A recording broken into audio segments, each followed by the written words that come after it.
What's up everyone? Phil here from Down to Mob, and over 4 years ago I bought this Jeep Gladiator bone stock. It was actually my first ever brand new vehicle I've ever bought, with the intentions of living full-time out of it and building a custom pop-top camper. We did all of that. I had a lot of skeptics along the way, people saying I was going to bend the frame and that it was going to be overweight and all these things. So today in this video I decided, before I sell it, as I am selling it now, I should probably know exactly how much it weighs. So we're going to talk about that in today's video and show you the front axle weight, rear axle, and total weight of this vehicle. As a reminder, the gross vehicle weight rating on a Jeep Gladiator Rubicon is 1,250 pounds, putting it at 6,250 pounds as a limit. Again, that includes passengers, lunch, beer, fancy Molly panels on your roof, anything and everything. Gross vehicle weight is kind of a funny subject. There are certain people who think that it is absolute law and you need to stick to it. And as it is a great suggestion, a lot of those numbers, I've been told by experts in the field, a lot of those numbers are actually rated off of the frame, number one, and the wheels. These wheels have been swapped to trail ready, made in America machined wheels. They're extremely strong, and the frame has been reinforced in the crush zone. We redid the entire rear end of the frame, so we don't really have those ratings anymore. The other thing is we've gone to 1 ton everything. Dana Spicer Ultimate 60 axles. They have Ram 3500 equivalent brakes. Everything in the axles, the brakes, the gearing could withstand over 10,000 pounds, really. I've also replaced all the steering, steer smarts, tie rod, drag link, attenuator. We told you about some of that stuff in some previous videos. And also hydraulic steering assist. Really, that 6,250 pound gross vehicle weight rating number is based off of things that are no longer on the Jeep, things that are no longer true about the Jeep. But before I give you the final weight of this vehicle, I also want to mention that weight, it really matters where it is, right? How low it is, how forward it is, how distributed it is, because this vehicle was built based around center of gravity, meaning that the back seats were removed so I could put the fridge, 21-gallon water tank, batteries, solar charge controller, inverter, all this stuff that's pretty heavy and really doesn't take up tons of space. We've jammed it all back here to keep the camper light. The other thing is unsprung weight versus sprung weight. So unsprung weight is basically everything below the suspension, the axles, the wheels, things that aren't riding on the chassis. Things that are riding on the chassis are sprung weight. Things that are gonna make the suspension sag more and move more up and down. The unsprung weight on this vehicle is extremely high, which is good in a sense of center of gravity and handling. So to put some perspective on that, just one of my axles is 701 pounds. So I have 1,400 pounds in just the front and rear axle, not including drive shafts, other stuff. My wheels and tires are 150 pounds each.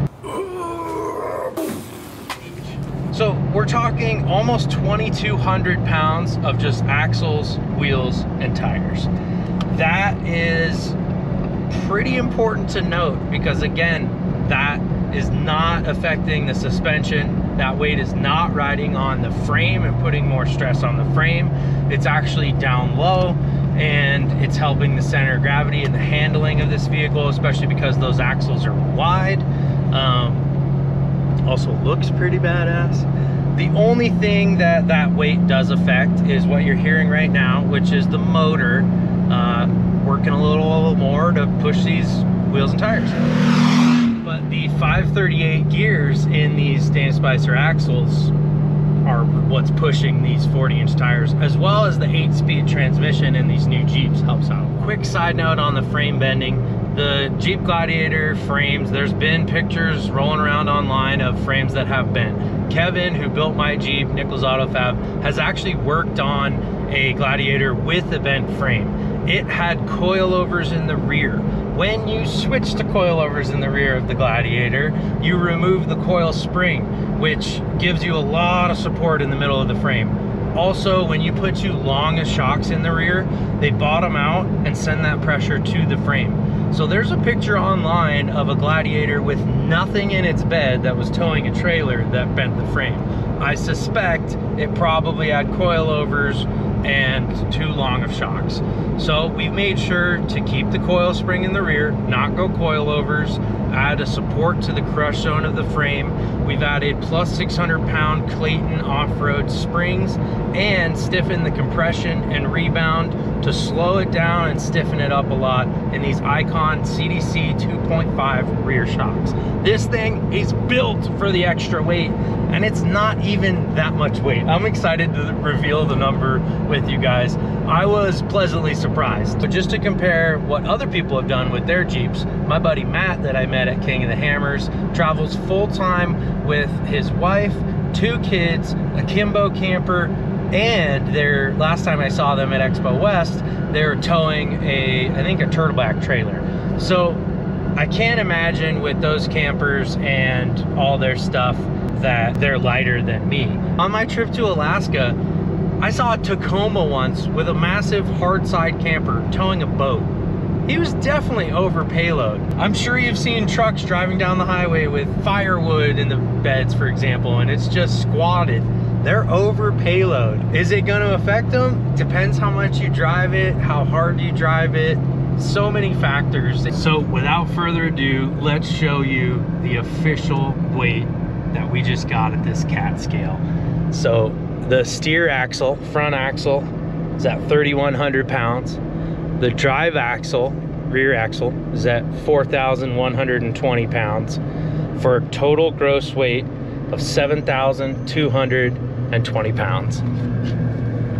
That is not that bad. That's with me too, so I'm a couple hundred pounds of that. My suggestion, be a weight weenie.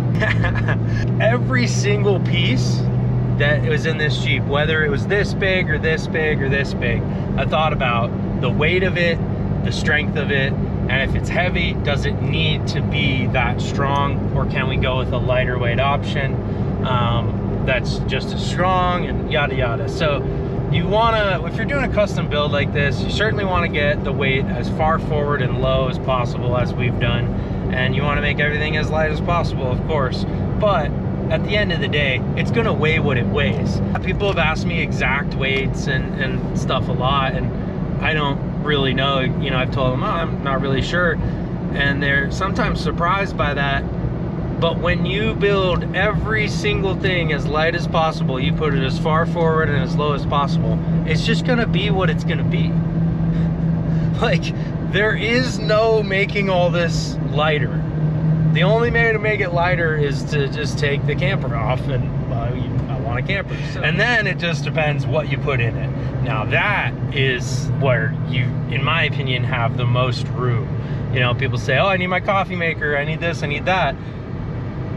Do you though? The weight, every component in this vehicle to build the camper and all, yeah, we need all of it. There's no removing it. So anyways, thank you for watching.